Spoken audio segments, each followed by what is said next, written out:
Good afternoon, everyone. Thank you very much for the introduction. I'm going to spend the next 50 minutes talking about iOS 13. And yes, my name is Jere Minich, and my mother spelled it that way, Jere. Thank you, Mom. iOS 13 came out about 6 weeks ago. And it's the biggest change that I've seen Apple put out in a long time.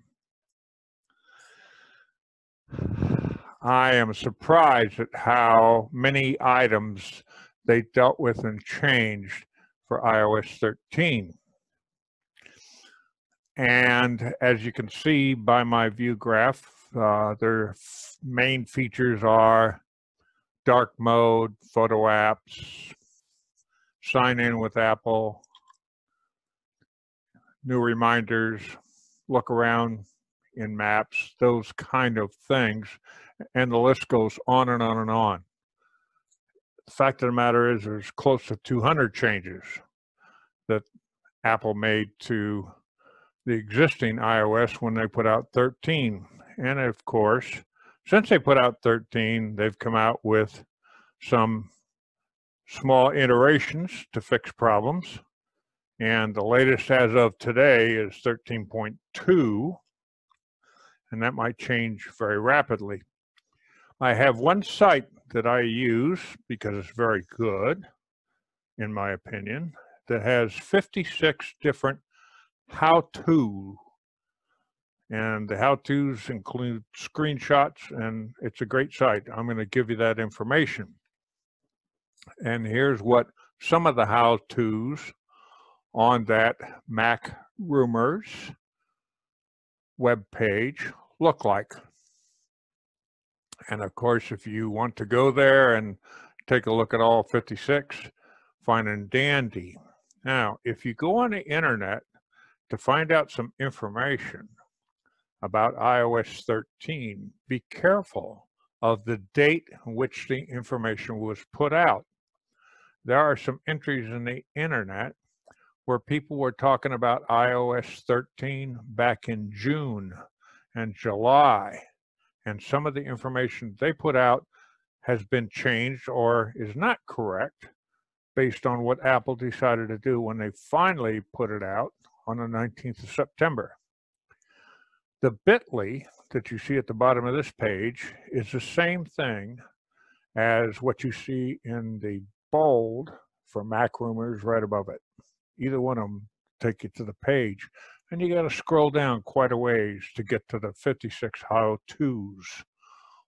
Or you can just use this page when you bring it up on your computer, and you can point to the how-to or the link that you want to and control click or some other way, and it'll take you right to the correct page to look up the how-tos. What I'm going to cover out of the significant number of changes are these items right here, and I want to caution you or preempt you with the information about dark mode. When I made this presentation up just a couple days ago and finished it up, there was an awful lot of information on the internet, and a lot of the displays were in dark mode. So be aware that some of the displays I give in my presentation will also be in dark mode. I switched both my phone, iPhone 8 Plus, and my iPad Air over to dark mode, and I'm trying to get used to it. I like it, but it takes some getting used to based on the fact that they've never had it before.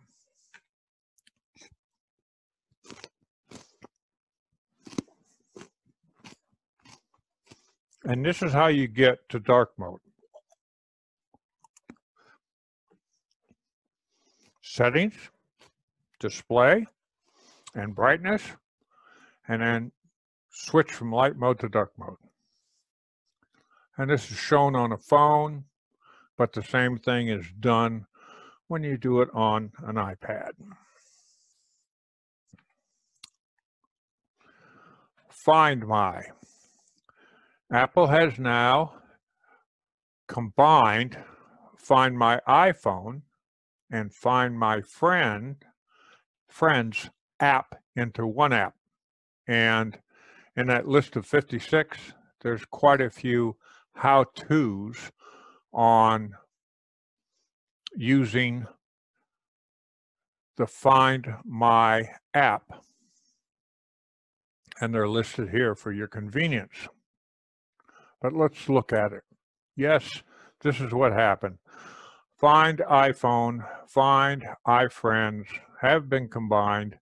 And when they did it, they also location for both of those using Find My every minute or so. So if your friends or your iDevice is moving, you can tell that. I find that very convenient. When you need to use Find My, you have to do some setup. And here again are some how-to apps on getting yourself started with Find My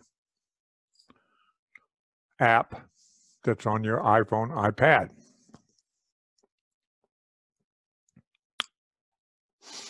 And the Find My app has this brand new icon.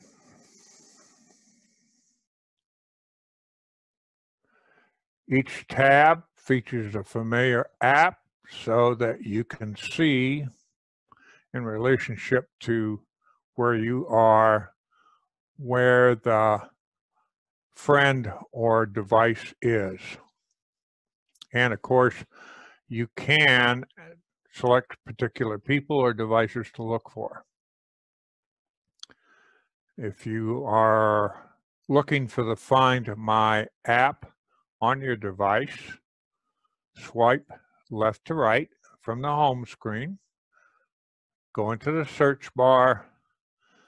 At the top of the screen, type in Find My, or if you have Siri, you can always say, Siri, Find My app, and open it. Photo app. Apple did a lot of changes in the photo app, and some of them are good and some of them are confusing when you first go in. I certainly was confused, but I'm getting used to that also. The tabs have been overhauled. There's new options.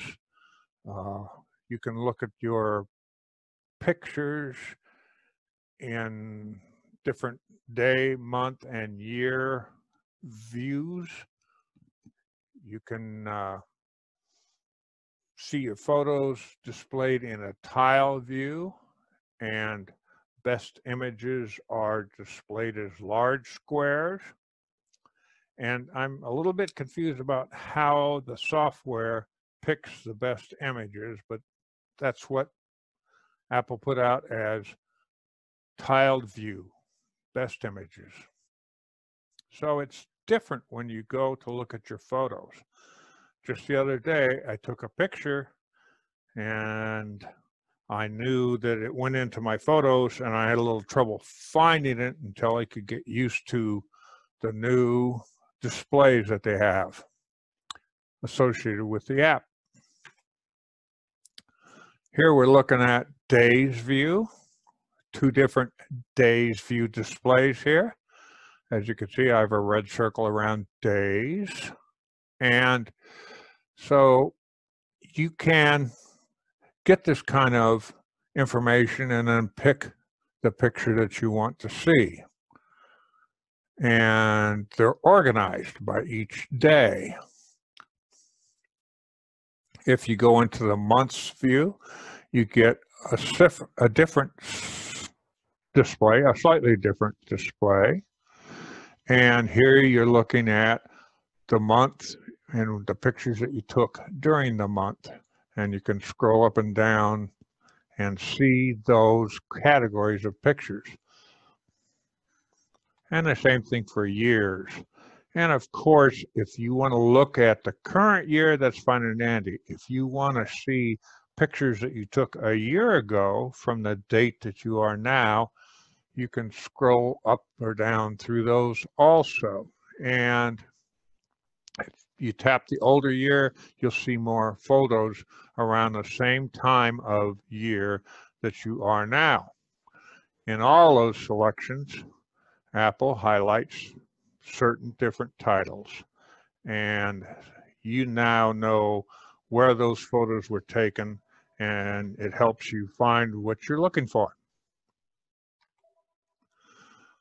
For You is another category of pictures that you can see, and it shows carefully chosen and thoughtfully organized or presented photos.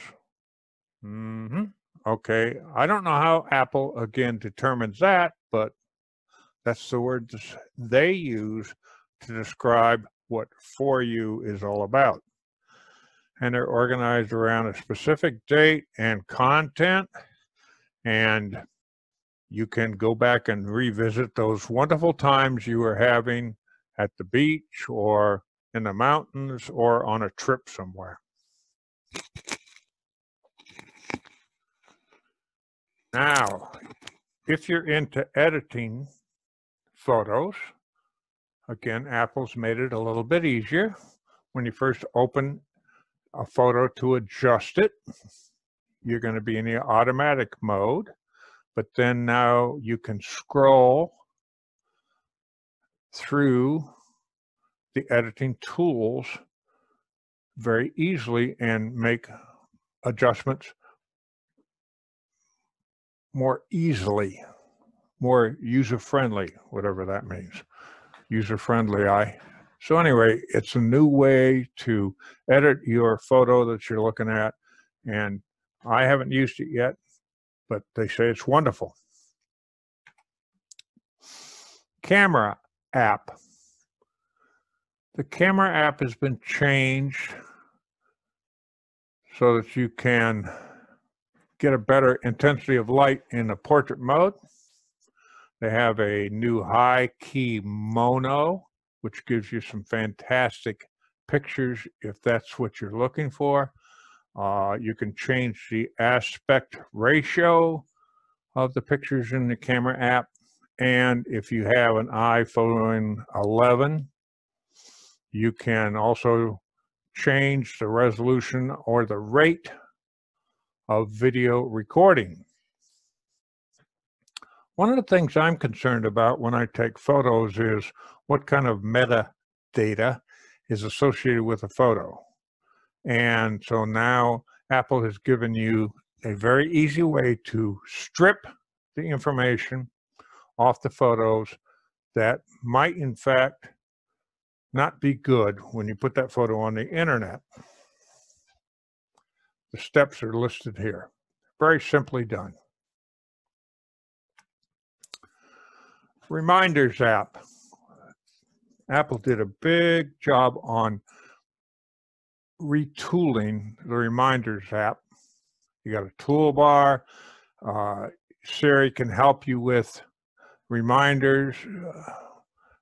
You can attach photos, documents, web links to reminders.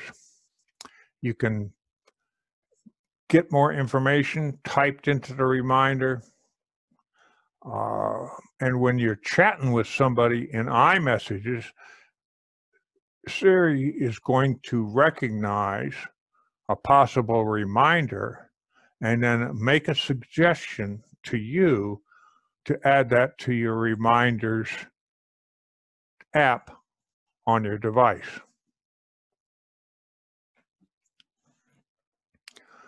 They've also readjusted the subtasks, and so now you can do a little drag and drop here and there. You can list different groups together, so you're not spending a lot of time looking for a certain reminder. You can see reminders that are for today or sometime in the near future. You can flag reminders as important, and all of this stuff is in one place now.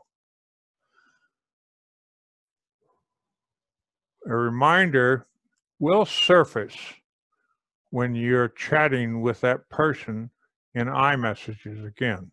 And of course, you can customize the way that your reminder list looks with 12 beautiful colors and 60 expressive symbols.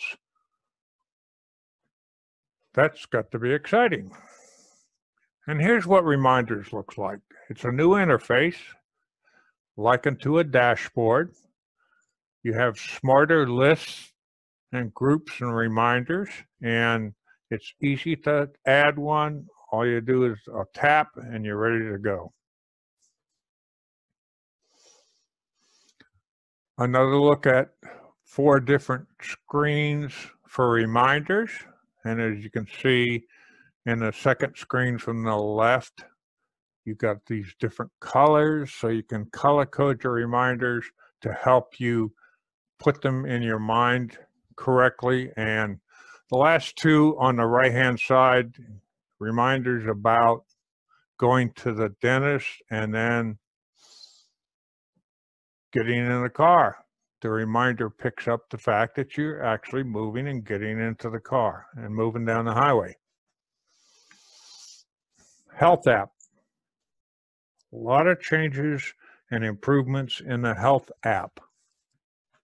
And that's because this is becoming important for many older Americans. So you can put data in there.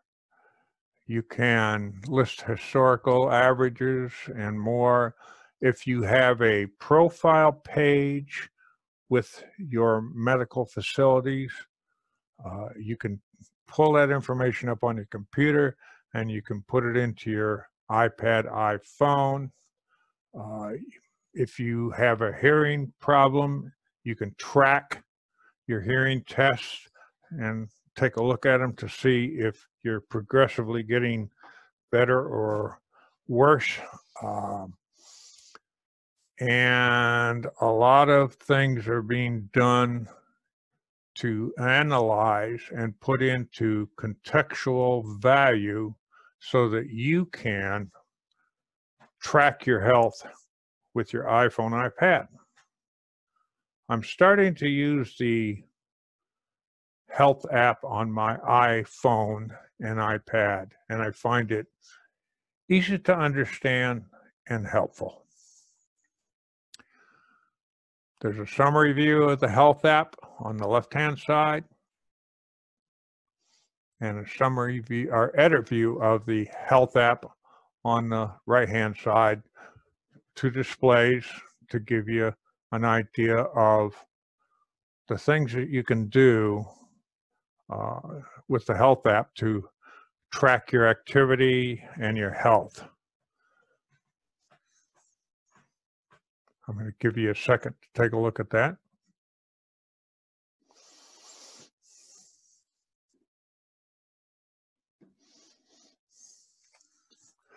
Additionally, in a summary health app,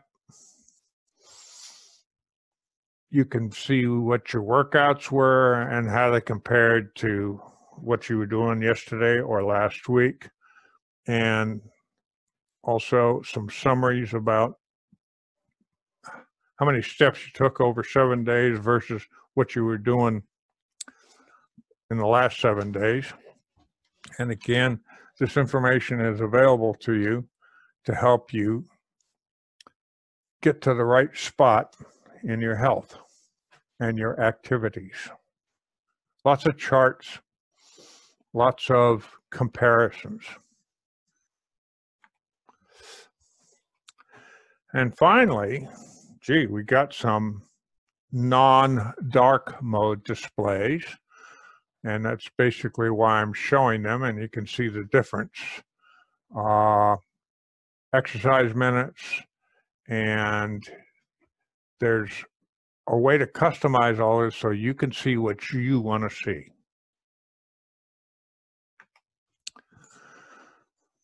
Yes, the health app also takes care of reminding you when the noise is too loud so that you can do something about it. And sometimes we forget, oh, gee, we need to turn that down. So you can go into your iPhone now, if you're using your iPhone for music, and you can set a volume limit so that it doesn't all of a sudden blast into your ear, and use the volume limit so that you have a better idea of not destroying your hearing. And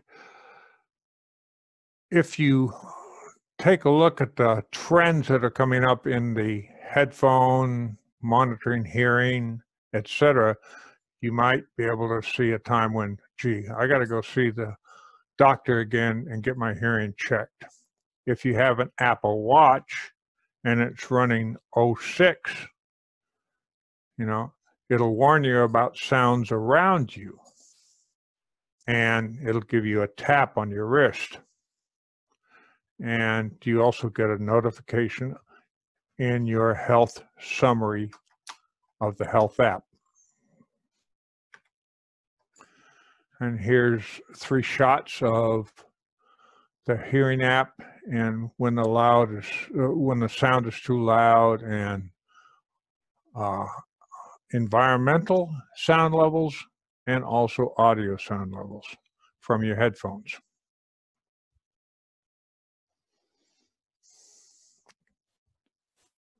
$88 dB.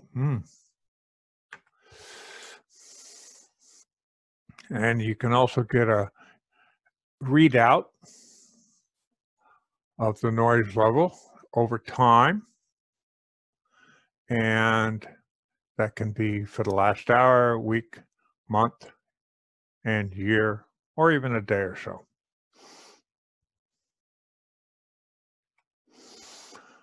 Voice control accessibility option.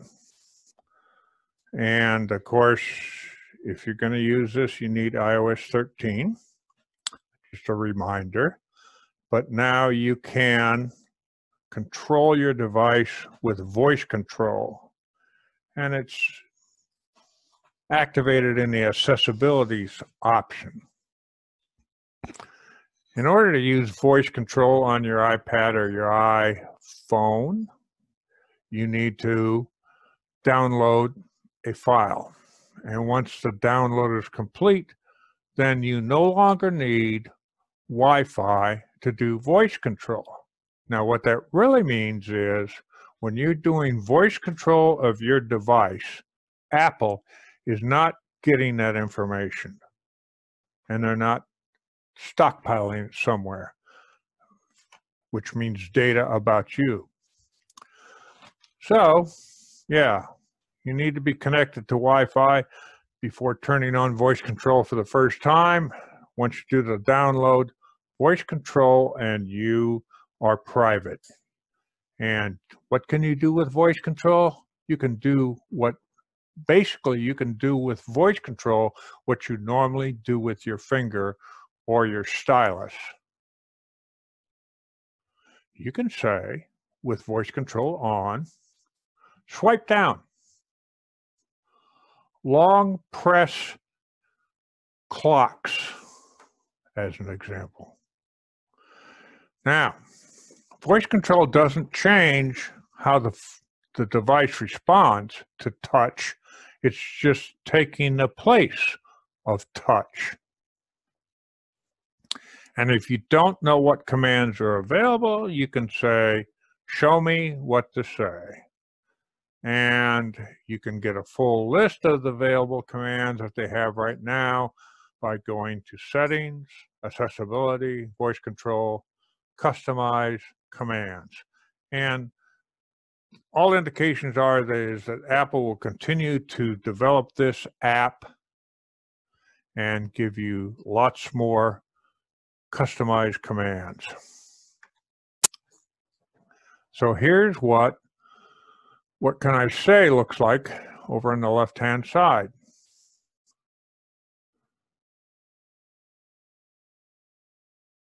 And voice control can be very handy when you got both your hands full. In the middle, we have customized commands, and you can go into that. And as you can see on the extreme right-hand side, if you go into voice control, you can build a vocabulary. All right? You can teach voice control new words by adding vocabulary entries. Wow. That can be a lot of good stuff to control your device using your voice.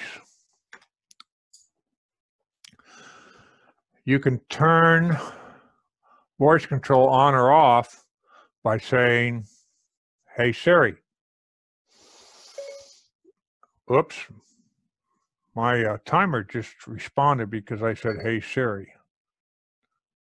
I have my timer set so I don't go over time. Got to be careful. All right.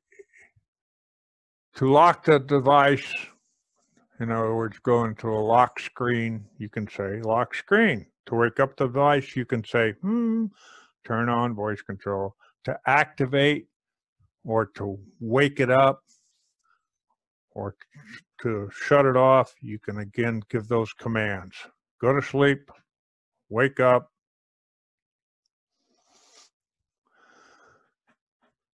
tap contacts, tap accessibilities. Now, even further, and I'm going to show you what this looks like in a next slide, you can also, using voice control, and say, show names, show numbers. Now, let's take a look at what that looks like when you say that. Over on the left-hand side, show numbers. Over on the right-hand side, show names. Now, to continue on, you could say, touch 6, tap stocks. Makes it easier.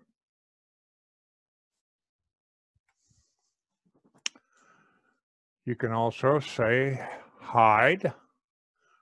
You can also say repeat that. Example there, swipe right, repeat that 3 times, which now takes you over to your 4th home page, perhaps.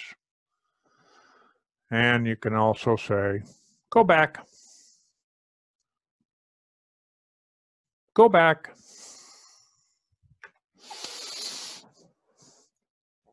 Now, to prevent voice control or Siri from responding, you can turn it off. You press and hold the side button on your device. To prevent it, that's for an iPhone X, 10. iPhone 8, press and hold the home button.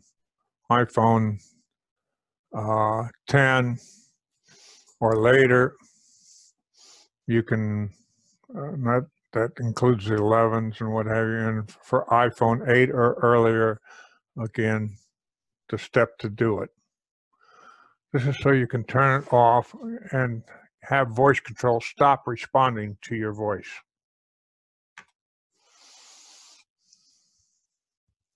Now, voice control and Siri are different, okay? And you can use voice control and activate it by pressing the home button, but Siri has to be turned off. If you're using Siri, you cannot use voice control. You can make phone calls with voice control, but you have to be careful. When you're making a phone call using voice control, you have to say the name of the person you want to call just as it shows up in your contacts list. If you say call Uncle Bud, but in the contact list his name is Bud Jones, it's not going to work. All right. There has been some problems with different headsets and or earbuds activating Siri or classic voice control when, or not allowing you to use it when you're using a certain set of headphones or earbuds. So be careful. If you're having problems, try to do some simple troubleshooting, like replacing the headset with another one, or make sure that your device, your headset, earbuds is plugged in completely. Again, Siri and voice control are not the same thing. They're separate.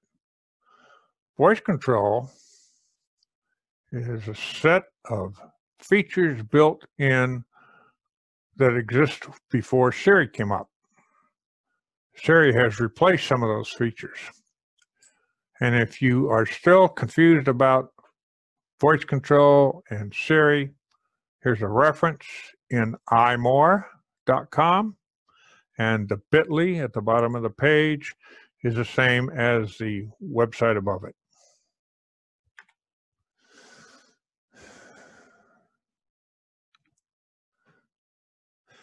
Again, if you're going to make a phone call, you go, hey, call certain name, call Mom Mobile. Like my daughter, she's got 3 different phones, so I got to specify which one I want to work.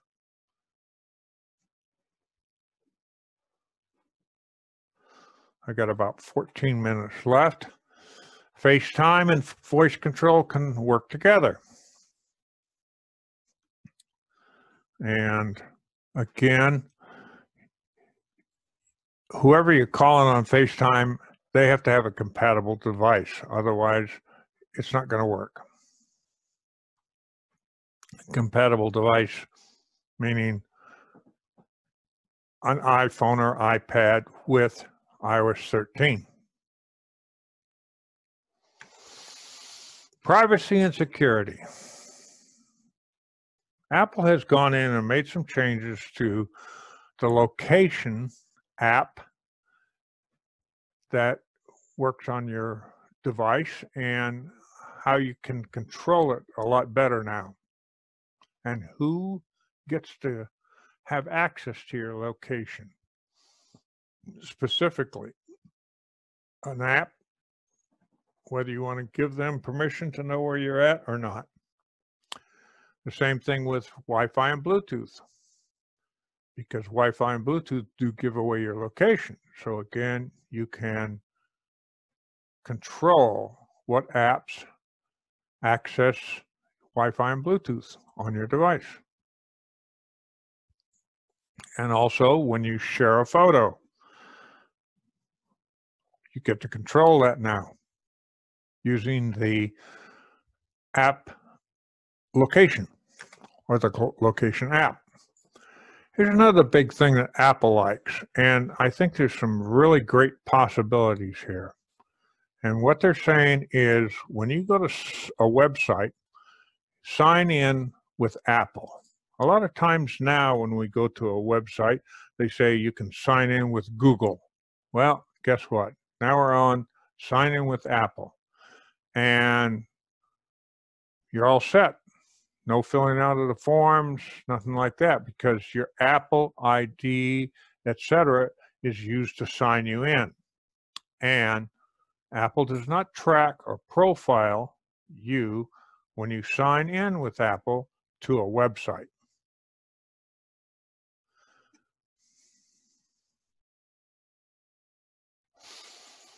Sign in with Apple also gives you the ability to hide your email. And you can have Apple create a unique email that isn't really yours, but anytime anybody emails to that, it forwards to your real email address. And Apple's big now on two-factor authentication, which I think is, a good thing. You need to protect yourself with two-factor authentication, and it does it automatically with Apple. To sign in with Apple works everywhere, all right? On all Apple devices, as well as on the web, and Androids, and using Windows. So you're going to see that, and you might want to use it. It makes it easier, and it can also take the place of a password manager.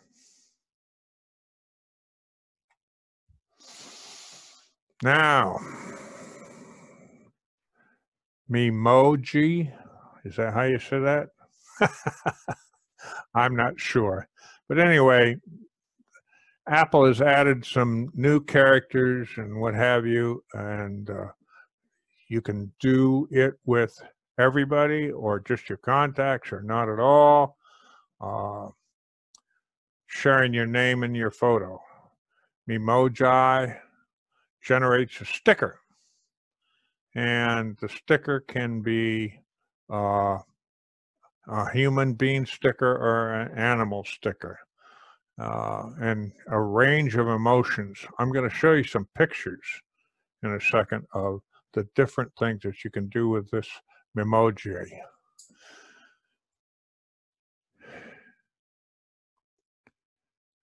Also, with messages, iMessages, Apple changed the way you find a message that you're looking for. And you can see recent messages, people, photos, links, and locations when you go to do an iMessage. And if you type in the search bar, messages categorizes the results and highlights matching terms. That can be handy, especially when you're looking for an iMessage that may have happened in the recent past. They also improved the details pane, so it links different things together when you're doing messages. Now, this Memoji, there's 30 new hairstyles, 15 new pieces of headwear. There's eyeglasses, braces, the animal characters. Apple added the mouse, the octopus, and the cow. And all of these new features will work on anything with iPhone 6S or later, all the way up to the 11 Pro. And here's a look at some of the faces. And you can do piercings, hats, hairstyles.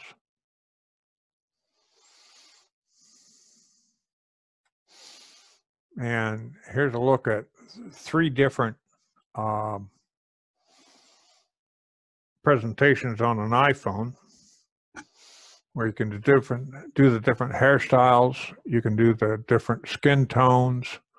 You can also add things like over on the right-hand side of a heart, sticking your tongue out, whatever.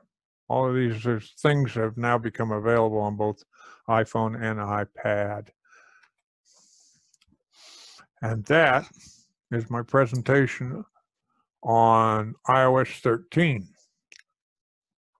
I realize I didn't cover even a fraction of the 200 different changes that come up. I plan on doing more iOS 13 presentations in the future when I, in fact, have the time to get more familiar with them. If anybody has a question that I can answer, please feel free to email me at Jere Minich at apcug.org.